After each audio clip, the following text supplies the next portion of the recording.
Hi, నేను మీ శివకోటిరెడ్డి. మన రామకృష్ణారెడ్డి గారు మాజీ ఎమ్మెల్యే గారు చెప్పిన విషయాలలో రెండో అంకంలోకి వెళ్తున్నాను.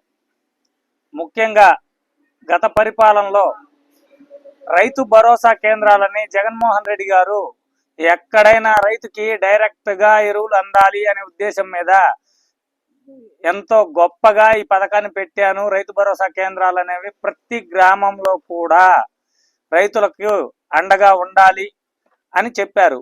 కానీ ఆ విషయాన్ని జగన్మోహన్ రెడ్డి గారు ఏ విధంగా తీసుకున్నారో నాకైతే తెలియదు. కానీ రామకృష్ణారెడ్డి గారు మాత్రం సంపదగా తీసుకున్నారు. సంపద సృష్టి కేంద్రాలు అవి రైతు భరోసా కేంద్రాలు కావు. ప్రతి ఒక్క రైతు అతనికి ఇండైరెక్ట్ గా మందు కట్టకి 40 రూపాయల చొప్పున ట్యాక్స్ పే చేశారు.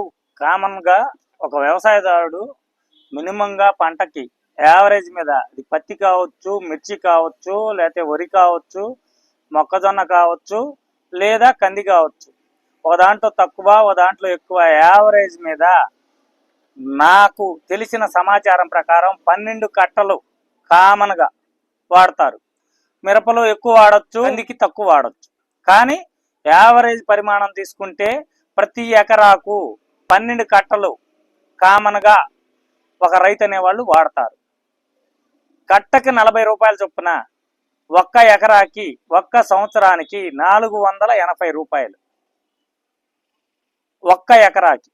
5 సంవత్సరాలకు 2400. అదే విధంగా మీరు కనీసం మినిమంగా 2.5 లక్షల నుండి 3 లక్షల వరకు నియోజకవర్గంలో సాగుబడిలో ఉన్న పొలం ఉంది.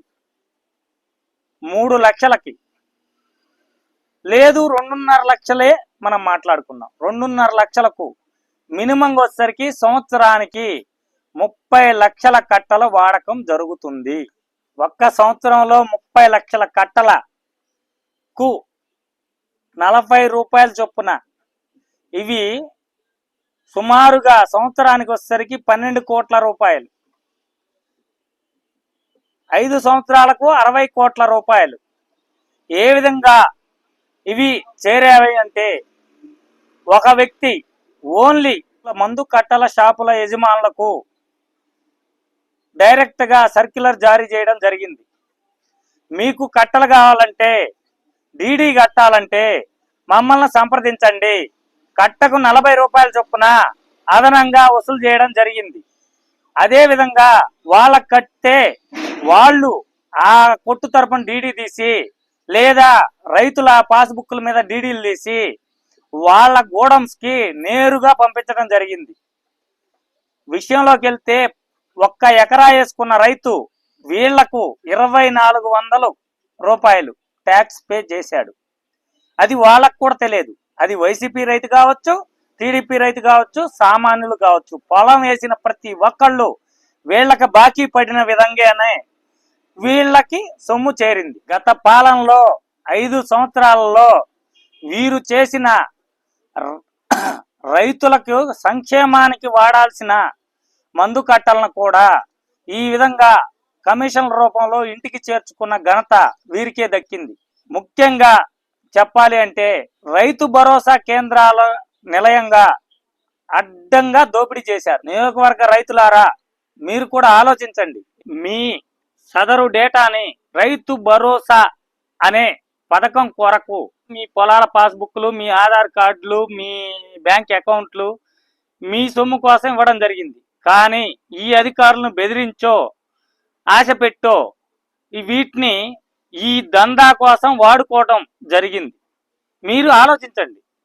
మీరు ఒక కట్టన్న రైతు భరోసా కేంద్రంలో తెచ్చారా? తేలేదు.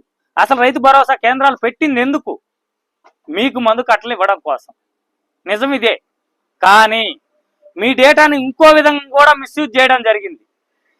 మీ డేటా సదరు భూమి ఉన్న రైతు కోసం పెట్టిన రైతు భరోసా పథకాన్ని, దాన్ని మీకు తెలియకుండానే మీ డేటాని కౌలు రైతులకు అప్లై చేసిన గనులు కూడా మీ ఊర్లోనే ఉన్నారు. కౌలు రైతులు వాళ్ళకి నచ్చిన వాళ్ళకి మీ డేటాని మిస్యూజ్ చేసి 13,500 వాళ్ళకి నచ్చిన అకౌంట్లో కొట్టించుకొని మినిమం ఒక్కొక్క నాయకుడు 50 నుండి 100 కౌలు రైతుల కార్డుల సొమ్ములను అటువైపు కౌలు రైతులను ఇటువైపు భూ యజమానులను ఇద్దరిని మోసం చేసుకుంటూ లబ్ధి పొందారు. ఈ అసలు యాక్చువల్గా అయితే నాకు రైతు భరోసా కేంద్రం ఏ విధంగా పనిచేస్తుంది అనేది ఆరాధిస్తే దీనికోసమే 5 సంవత్సరాలు ఈ కేంద్రాలు పెట్టడం జరిగిందని అర్థమైంది. దీనివల్ల ఎవరికి వనగూరింది?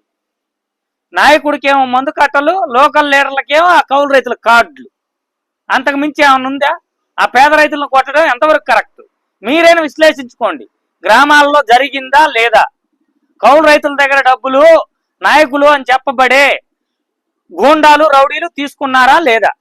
అది గ్రహించండి మీరు ముందు. లేదా మీరు చెప్పేది అబద్ధం అంటే దయచేసి నన్ను నిందించండి. ఇంకా మీకు వివరం కావాలంటే నేను ముఖ్యంగా చెప్తున్నా, ఆర్టీఐ ద్వారా కానీ మీరు రైతు భరోసా కేంద్రంలో గతంలో ఎన్ని లోడ్లు మందు కట్టలు దిగాయని, ఎంతమందికి కౌలు రైతు డబ్బులు పడ్డాయని మీరు వివరాలు కనుక్కోవచ్చు. కనుక్కున్న తర్వాత విషయం అనేది మీకు అర్థమవుతుంది. దయచేసి మీరు రైతు భరోసా కేంద్రాలకు వెళ్ళి గతంలో కౌలు రైతు డబ్బులు ఎంతమందికి పడ్డవి, మందు కట్టల లోడ్లు ఎన్ని వచ్చినవి, ఇది మాత్రం ప్రస్ఫుటంగా కనుక్కోండి. కనుక్కున్న తర్వాత నన్ను నిందించండి. నేను చెప్పిన విధంగా కౌలు రైతుల పేర్లు తీసుకోవడమే కాదు, వాళ్ళని కలవండి. మీకే ఉన్నాయా లేకపోతే ఎవరైనా దందా చేసి మీ దగ్గర తీసుకున్నారా అనే వివరం కూడా తెలుసుకోండి.